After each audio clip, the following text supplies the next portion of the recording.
Hey, Coach, super excited you found us on YouTube.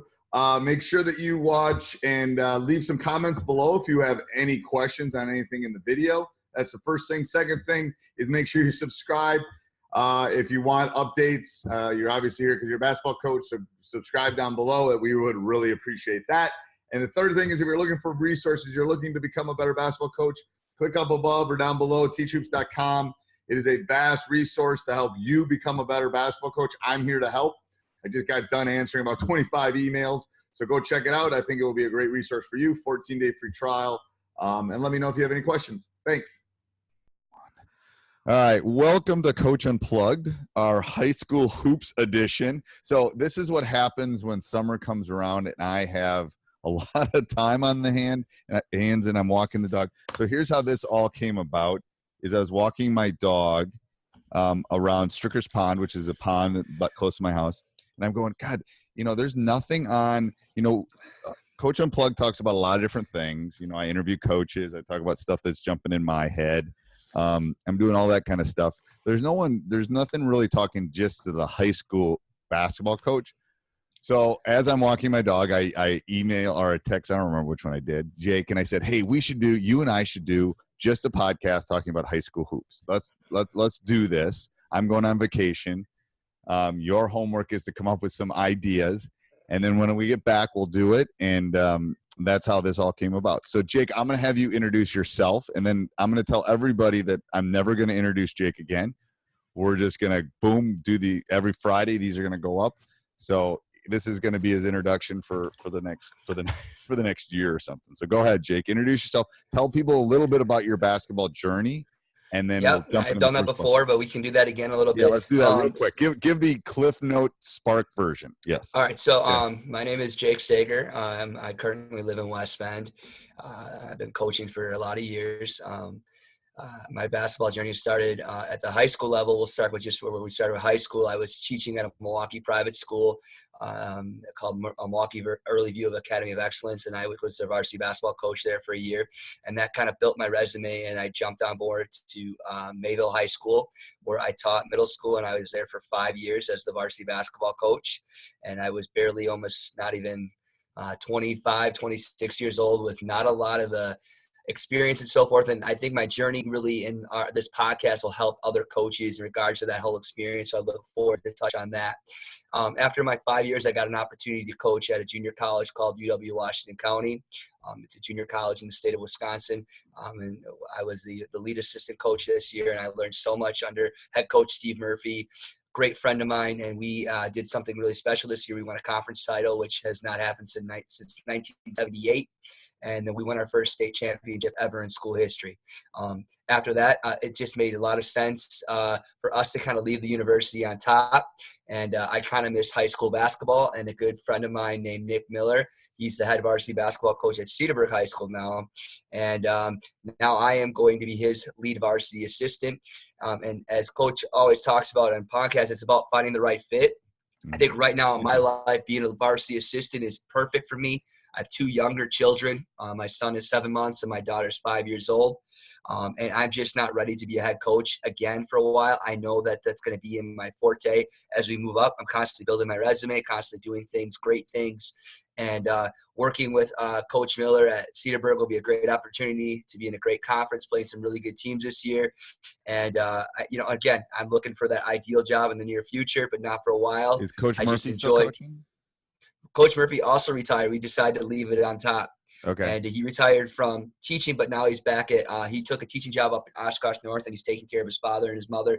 They're getting older, and we kind of talked about this idea of, let's leave it on top. It was a great memory. It was a great year and a new adventure. And I just really love high school basketball. College is great, but there's something special about high school basketball that I can't get away from. And I don't, again, it's always about rejuvenating yourself and finding that right fit. And I'm just excited to be part of Cedarburg basketball. We've had a lot of success over the years with Diener, and we look forward to continue that with our own brand, as we'll talk about later, the importance of that as we move forward this season. So. Okay. All right. Perfect. That was Cliff Note version. That was awesome. Great. Yep. So go ahead. Let's do the question what's the question for this week or the topic? I think the one thing that we could start off really early as high school coaches is examining, number one, what type of players that you'll have for the upcoming season. How do we evaluate that with tools, and how do you do that in regards to whether you use tools? Do you have meetings? How do you evaluate your players? And then using your finances to make decisions for your season. So basically, how do you brainstorm in regards to your upcoming season with what type of players you're going to have? So let me delve into this a little bit more. What do you mean by type of player? Let's delve. Well, what I mean by type of player, strength and weaknesses, you're evaluating what you have. So a couple years ago, I had no point guard. I had to evaluate would I bring up a freshman or a sophomore to take the point guard position. What is my team going to look like? I don't think in October and November we make those decisions in regards to what our team look like. We're already making those choices. We're already starting making those decisions already in March after the season's over. Right. What is our team going to look like? So basically you're looking at, all right, what are my strengths and weaknesses with my players? How do you evaluate that? How do you go about with your staff? And we can touch base on this a little bit more, but the idea is. Yep. So here's my thought. I'm going to interrupt for a second and brainstorm a little bit. So I think most of the coaches that are listening, even the youth coaches are listening, you've probably seen your players develop from March until September when this is going up. So we all have kind of an idea of player X, what kind of player they are, player Y, what kind of player they are. So what I think a good thing for most coaches would be to take out a notebook, write down the players that you think are going to try out, players or you think are going to be on your youth team or your AU team, whatever it is. And then I think it's right. I think you should draw a line down the middle and go strengths and weaknesses, because this will lead into something we're going to talk later in the month about picking an offense. Because if you go down that list and strength is shooting. I'm waving to my son. Bye, bud. If every one of them is shooting, then you're going to have to come up with an offense that's going to be a shooting offense kind of thing. So or if you're all 5'7", you're probably not going to run the triangle offense kind of thing. So I think that's a task that anybody can do with a piece of paper in 35 seconds. Right. What are you thinking about in terms of tools? I know that some of the tools. I created a grid, and I think that and as the game has evolved, it might be even different for how people decide it. I decided when I was coaching high school basketball, I gridded and I ranked my roster by position 1 through 5 throughout the entire high school program. However, I often think, though, depending on your offense and what you do with those players depends on how your roster looks like. Right. And the game has now evolved where the 5 best basketball players are on the floor instead of a 1 through 5. I think you can limit it yourself. So that's maybe an error in the tool. Yep. So I think that the key is to just rank your positions. I mean, maybe rank the players where you see fit. But also the idea of I have down in my notes too, is you evaluate the strengths and weaknesses of the player to build some common strengths. Okay. And also think about how our team's going to beat you. All right. Or if I don't really have a true point guard this year, how am I going to fix that? Right. Or if I'm not going to be able to rebound this year, how am I going to be able to fix that? Yep. So a lot of times is you look at the players and you start to make holistic decisions or identities about your team holistically. Because you really can't build your whole team around one guy. Right. You could do some things around that one guy, but overall you're going to have an identity of some of the things you're really good at and some of the things that teams are going to expose. Right. Like if you can't handle pressure or you don't have a point guard, teams are going to press you. Or if you can't shoot for a lick, teams are going to zone you. So what do you do in regards to that? So what type of players do you have? Also, type of players also means something completely different too. This idea of, are they coachable? Do they work hard? I think that also builds a direction of what you want to do with your players early on in the season, whether it's team building, all those type of things, is just not looking at their talents, but their ability to grasp the game mentally, their character, how they are as leaders. As you talk about this idea of building relationships. It's more than X's and O's. Right. And so a couple of things I don't like. I agree. I think one of the flaws in that system would be the 1 through 5. I think you definitely have to have somebody that has to handle the ball. So I'm not sure that's necessarily always your 1, but somebody better be able to bring the ball from point A to point B. So I think that's something that would definitely need to be in the tool. And then maybe somebody that's a rebounder or big. But other than that, I'll put out 4 2 guards. I don't care. I mean, somebody's The going only to thing I would on a touch back on that, Steve, is I'm a huge advocate of having somebody a guy that can really defend and shut down a player. Yeah, I yeah, think if you yeah. can find a guy like that, he Yep. might not be your best basketball player, but if he can defend somebody and shut down, because a lot of teams in our conference this year has one really good guy. Right. And if you can have somebody that can shut him down, Yeah. I think it's important to have a guy like that on your team. I think about the last 10 years, I've had two of them. They're both playing in the NFL now. Therese Right. Fountain and Jester Wea. They both could defend. They were good basketball players, but they weren't like, yes. So I think that would be the X factor one kind of think. Yes, this kid can defend. Something to think about. And it's also when you're planning this, like you have to plan. That's why I think it's good to start doing this in September. It's like, okay, because you have to start thinking about what can we do offensively, what can we do defensively. You should have some data from the summer that we didn't do that really well. Because I know most of the time we think one thing going into the summer, and then by this time I'll tell you, our program's already adjusted a couple things. We thought that we were pretty good at in the summer, that we thought we were going to be good at going into the summer.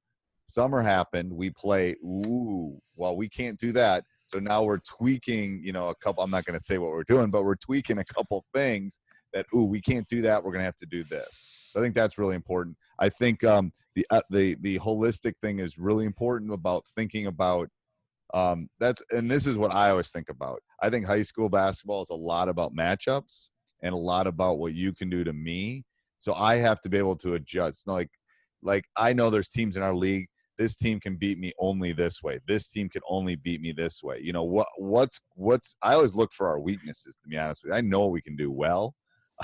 I want to figure out how we can counter what you're going to do to us, because you're seeing our weaknesses and then you're going to try to exploit it as an opposing coach. So that's a big thing for me in September. It's like, we can't bring the ball from A to B. We better work on ball handling, or we better work on our press break as coaches to figure out how we can get the ball over half court. Or shoot, we didn't shoot the ball very well this summer.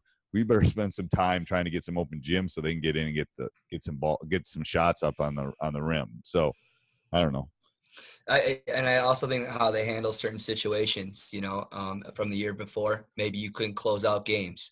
Maybe you could beat the teams real easily, but you talk about this concept of grinding. Can your team grind? Are those things? Do you have those type of players coming in? Or are those things you're going to have to work on? So I think overall with this question is you got to look at your players, but also start to just develop that identity amongst your team, whether it's your varsity, your JV. You kind of have an idea what kind of kids you're going to have, right? And you can start to be making those decisions with the other coaches, within yourself, and taking notes and starting to make decisions already. I mean, when in years past when I coached high school, I used summer as a place to start with that, But I think in fall is reflection time, because you might have this great idea. Man, I wanted to do dribble drive one year, and man, it was awful. Did not work well for my kids in the summer, and then I changed it. You try things. Yep. And if it's not working, this is the time to make some changes. Yep. And I'm going to be devil's advocate here for a second, because I know I've been guilty of this in some of my that you don't want to typecast a kid either, though. Like sometimes they think this kid can't shoot. He's not a not shooter, So I think you got to fight that a little bit. And part of it is you got to be an observer and see if they've been working on those things and blah blah blah. Right. It's really knowing about the kid. If you know that kid, then that goes back to that whole character piece that we talked about. Yes. If you know that this guy's a mediocre shooter, but he'll work your tail off for him because you got a great relationship with him, then we could build on his shooting, or we could build on that. But if this guy can only do one thing and he's not coachable, maybe he doesn't fit into your system. Yes, I think that's the big part. I think when you have that, you got to question yourself on the typecasting thing, but then you also have to look at the full package. And this kid hasn't understood his role since 7th grade. Well, it's not going to probably change in a year, kind of thing, So I think those are the things that you have to ask yourself, and that's where your staff and all those things can come into play. All right, anything else on that? That was really good.